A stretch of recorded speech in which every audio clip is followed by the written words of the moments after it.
Hi guys! Engineer na Palaboy is back. For today's video nga pala, andito tayo sa Ayala Mall, Manila Bay para mag-lunch dito sa Chili's. Nagki-crave nga pala ako sa burger and yung girlfriend ko naman ang gusto niya daw ay healthy food. Ito nga pala yung menu nila guys, kaya if ever na gusto nyong kumain dito ay may idea na kayo. So yung in-order nga pala namin ay una yung salad nila. Nakalimutan ko yung name ng food na to eh. Then umorder yung girlfriend ko ng grilled salmon with garlic and herbs. Tapos ako naman, ang in-order ko ay yung pinaka bestseller nila na Southern Smokehouse Burger. Sorry, nabulol pa. Tingnan nyo naman yung food namin guys. Grabe, dalawa lang kami kasi para kaming patay gutom. Alam nyo yun guys, pero yan nauubos naman namin kaya okay na din. Mukbang kong mukbang talaga. Isa talaga sa bonding namin to ng girlfriend ko yung kumain. Kaya hindi na ako magugulat kung dadating yung time na tataba kami. Pero wag naman sana. And after nga pala namin kumain ay pumunta na kami dito sa aming pagche-check-inan na malapit sa mga malls. So andito kami ngayon sa Sequia Hotel sa Asiana City, Parañaque. Nag-post nga pala ako ng video about dito sa Sequia Hotel. Kaya kung gusto nyo mapanood ay punta lang kayo sa FB page ko or sa aking YouTube channel. Huwag nyo na rin kalimutan na i-like, follow, and subscribe yung mga channel ko guys para makapanood pa kayo ng laboy videos from me. Pagpasok nga natin ay bumungad na kagad sa atin yung napaka-aliwalas na room nila. Syempre may mga kasama tong TV, mini rep, mini sofa, and syempre mayroon ding working table kapag gusto nyo pa mag-work. And ito naman yung itsura ng CR nila na sobrang simple lang pero napakalinis.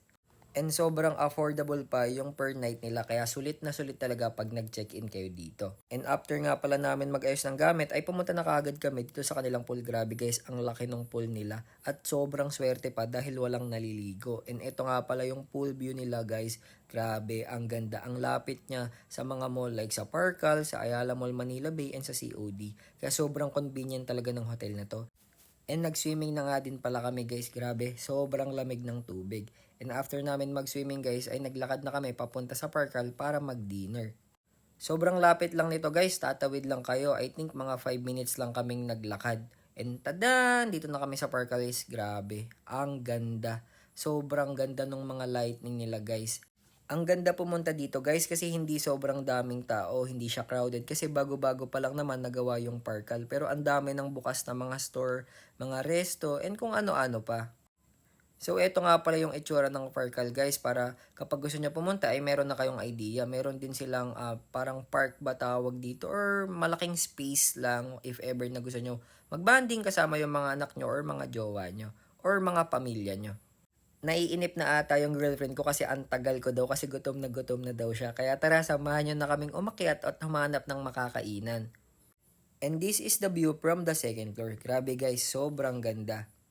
And nakapag-desisyon na kami kung saan kami kakain. Dito nga pala kami kakain sa Bon Po and Roll. Thai food nga pala dito guys. Kaya kung gusto nyong mag-try ng Thai food ay pwedeng nyong i-try dito sa restaurant nila.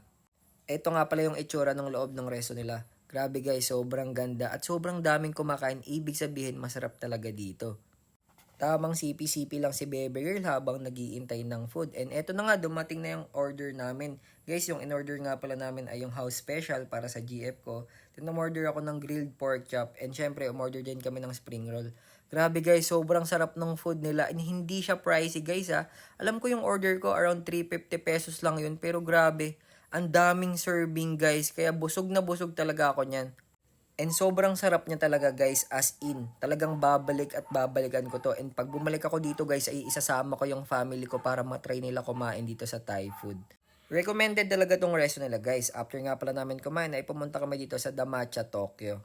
Tingnan nyo naman yung resto nila guys, grabe. Sobrang ganda, sobrang aesthetic at sobrang lamig din. Ang in-order ko nga pala guys is yung kanilang matcha float and yung in-order ng bebe ko is yung organic matcha.